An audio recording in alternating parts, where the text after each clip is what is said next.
It started like any other quiet morning in the Oakridge community. The lawns were perfect, the mailboxes polished, and the neighborhood felt like a picture straight out of a magazine. But beneath that perfect surface lived tension, the kind that brewed slowly, the kind that made neighbors smile politely by day and gossip by night. Ethan, a calm, hard-working man in his late 30s, had recently moved into the neighborhood. He wasn't the loud type or the one to draw attention. He just wanted peace. He'd bought his house after years of saving, and the first thing he wanted to do was build a simple wooden fence around his backyard, something classic, clean, and strong enough to give him privacy. But in this neighborhood, privacy was rebellion. And there was one person who made sure everyone knew the rules: Karen. The self-appointed queen of the HOA. Karen lived 3 houses down, always wearing her floral shirts, pearls, and that thin smile that never reached her eyes. She had the HOA handbook practically memorized. The type who believed that if something didn't fit her version of perfection, it didn't belong. When Ethan started building his fence, Karen noticed instantly. She watched from behind her curtains, clutching her mug like it was her duty to protect the entire neighborhood from the horror of non-standard wood tones. The next day, Ethan woke up to a letter pinned to his door. It was from the HOA, specifically signed by Karen S. The message was short but sharp. Your fence does not comply with HOA guidelines. Please repaint it to the approved color or remove it immediately. Ethan frowned. He'd read the handbook carefully before he started. His fence matched the size, height, and material requirements. The color? A natural oak brown. Exactly what was allowed. Still, he decided to be polite. He emailed Karen, attaching photos and receipts of his materials. He even offered to meet her to discuss it. But she didn't reply. Days passed.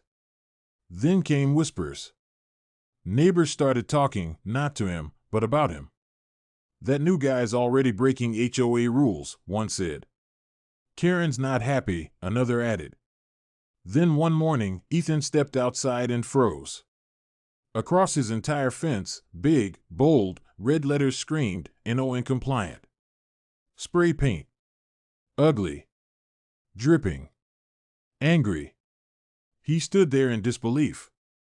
His hands trembled as he touched the fence. It was vandalized, not just property damage, but humiliation. The kind that spreads fast in a nosy neighborhood. Karen walked by not long after, pretending to walk her dog. But her smirk said it all. "Maybe next time you'll read the rules," she said, her tone sharp as glass. Then she walked off. Ethan's jaw clenched. He didn't yell. He didn't argue. He simply nodded and said, "You're right, Karen. Maybe next time." But what Karen didn't know was that Ethan had already installed security cameras on his property. He'd put them in before he even built the fence, just for safety. He hadn't expected to use them for something like this, but now they'd recorded everything. That night, Ethan sat in his living room, watching the footage.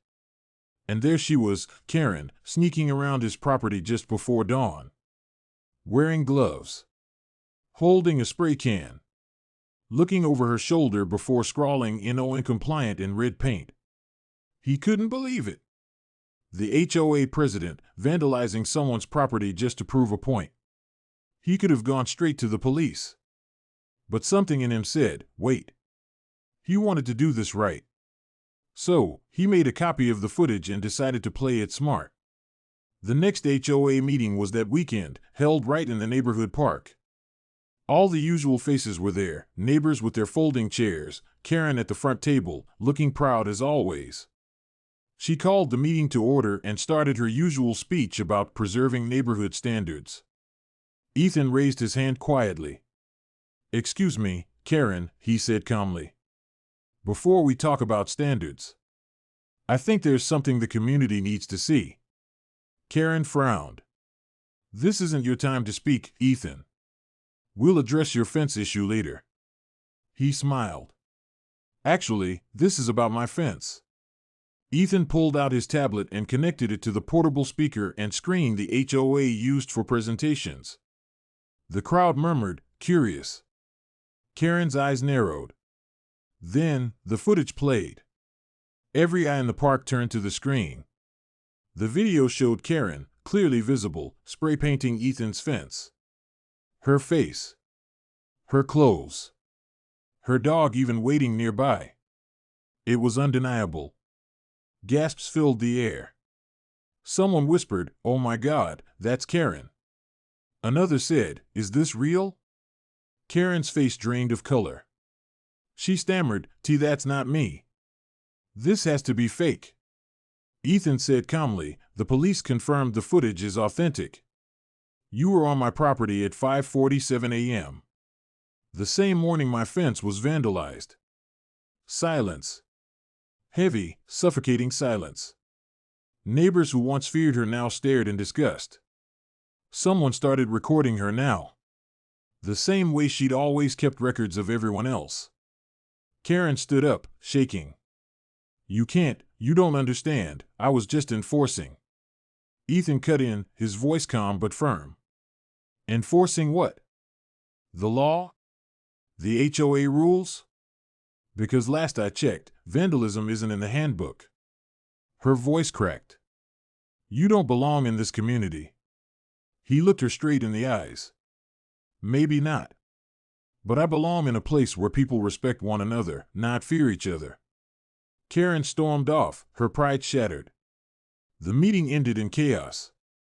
The HOA board called for an emergency review, and within a week, Karen was forced to step down from her position.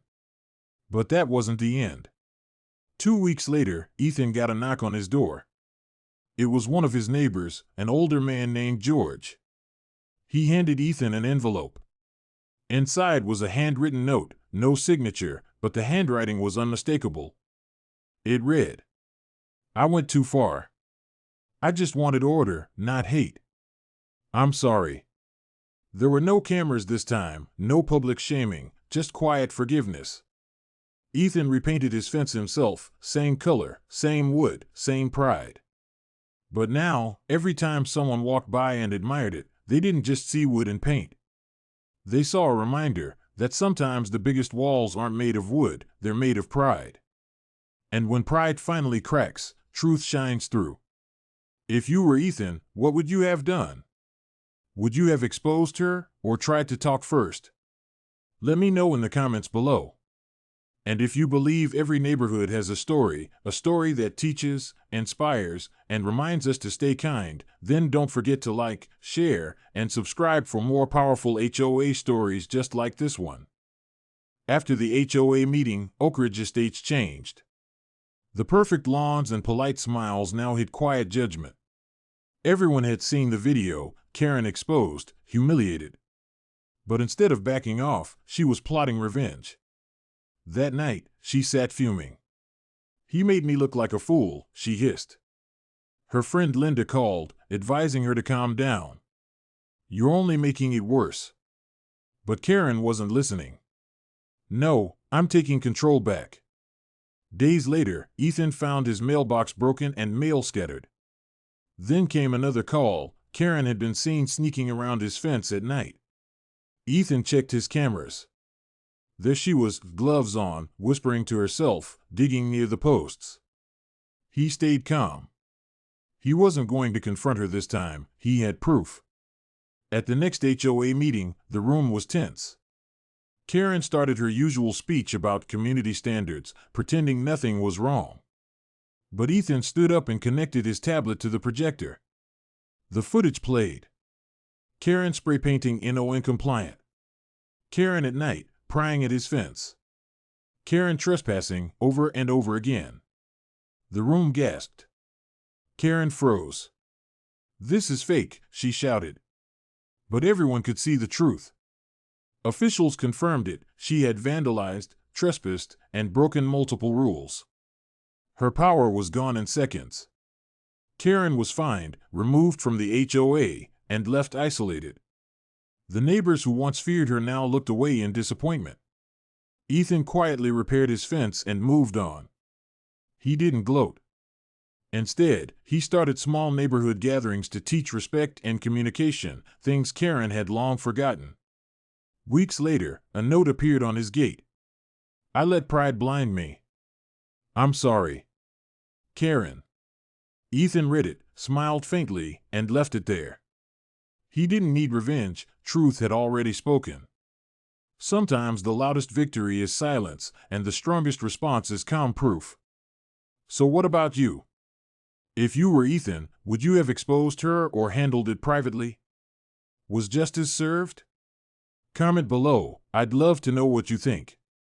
And if you love stories of HOA drama, justice, and powerful life lessons, make sure to like, share, and subscribe, because pride and power always find their reckoning. After Karen's exposure, Oakridge Estates looked peaceful, but tension lingered beneath the surface. Everyone knew what she had done. Some praised Ethan's calmness, others wondered if Karen would fight back. But she didn't leave, she hid.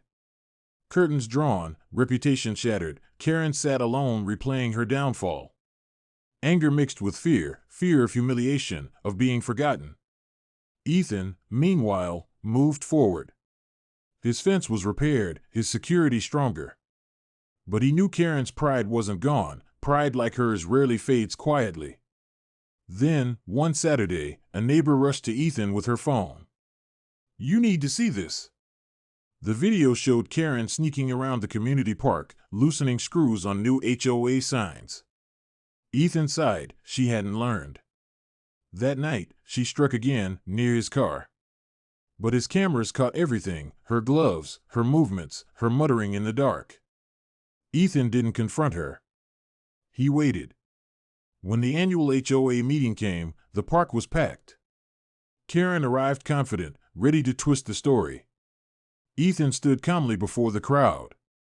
Today, he said, is about respect, fairness, and accountability. He played the footage. Gasps filled the air as Karen's actions flashed on screen: spray painting, tampering, trespassing. The evidence was undeniable. This isn't real. Karen cried, but her voice shook. The cameras don't lie, Ethan replied. No one is above the rules.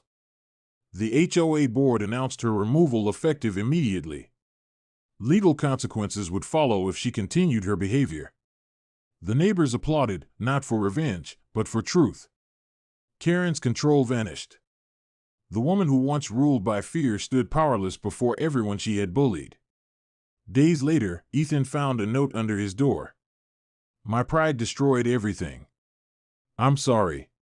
He read it quietly and left it on the counter. No need to reply. The lesson had already been learned. Life in Oakridge slowly changed. Neighbors were kinder, more understanding, and less afraid to speak up. Ethan became a quiet symbol of integrity, hosting small talks about fairness and respect. Karen kept to herself. She still lived there, but her power was gone. The neighborhood no longer feared her, they pitied her, a reminder of how pride and control can lead to isolation. As the sun set one evening, Ethan looked over his repaired fence and smiled softly. Justice doesn't need anger, he whispered. Just patience and the truth. So, what would you have done if you were Ethan? Would you have exposed her or stayed silent? Was justice served the right way? Share your thoughts in the comments. And if you love stories about HOA drama, shocking twists, and real-life lessons, don't forget to like, subscribe, and share, because sometimes the truth is the most powerful story of all.